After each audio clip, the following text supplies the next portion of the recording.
নিরামিষ দিনে পটল একবার এইভাবে বানিয়ে নাও, গরম ভাতের সাথে জাস্ট জমে যাবে। তার জন্য আমি পটল নিয়েছি 250 গ্রামের মতো।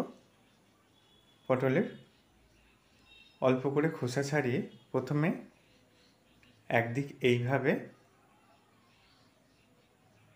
কেটে নিলাম, আর অপর পিঠেও একইভাবে কেটে নিয়েছি। দেখো ঠিক এইভাবে কেটে নিয়েছি প্রত্যেকটাকে। এবার এর মধ্যে লবণ আর হলুদ গুঁড়ো মাখিয়ে নিচ্ছি ভালো করে।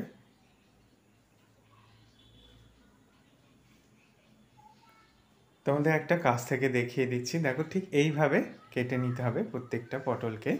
এবার ওখানে কড়াই বসিয়ে সরিষার তেল গরম করে নিয়ে পটলগুলোকে ভাজার জন্য দিয়ে দিচ্ছি। এদিকে একটা পেস্ট রেডি করার জন্য আমি মিক্সার জারের মধ্যে দিয়ে দিচ্ছি কাজু বাদাম, টমেটো, হাফ ইঞ্চি আদা, একটা কাঁচা লঙ্কা দিয়ে দিচ্ছি।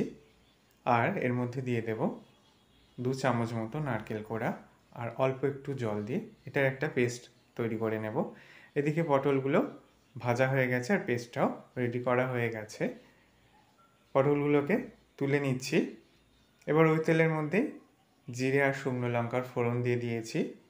ফোড়নটাকে একটু ভেজে নিয়ে প্রথমেই দিয়ে দিলাম আগে থেকে জলের মধ্যে হলুদ গুঁড়ো আর কাশ্মীরি লঙ্কা গুঁড়ো মিশিয়ে রেখেছিলাম, সেটাকে দিয়ে দিলাম। এবার পেস্ট করা মশলাটাকে দিয়ে 2 মিনিট মতো নেড়েচেড়ে ভালো করে কষিয়ে নিয়ে স্বাদ মতো লবণ, আর যেহেতু এটা নিরামিষ রেসিপি সেই জন্য চিনি অ্যাড করে দিলাম। এখানে আমি কোনো রকম গরম মশলা বা জিরে গুঁড়ো ব্যবহার করছি না, তোমরা চাইলে এগুলো অবশ্যই দিতে পারো। এরপর জল দিয়ে দিচ্ছি।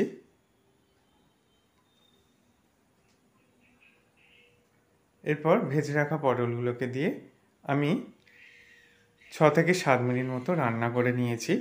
তৈরি হয়ে গেছে পটলের দুর্দান্ত স্বাদের নিরামিষ রেসিপি। আশা করি রেসিপিটা তোমাদেরও ভালো লাগবে। ভালো লাগলে বন্ধুদের মধ্যে অনেক শেয়ার করো, লাইক কমেন্ট করতে ভুলো না। সকলে সাবধানে সুস্থ থেকো। ভিডিওটা দেখার জন্য সকলকে ধন্যবাদ।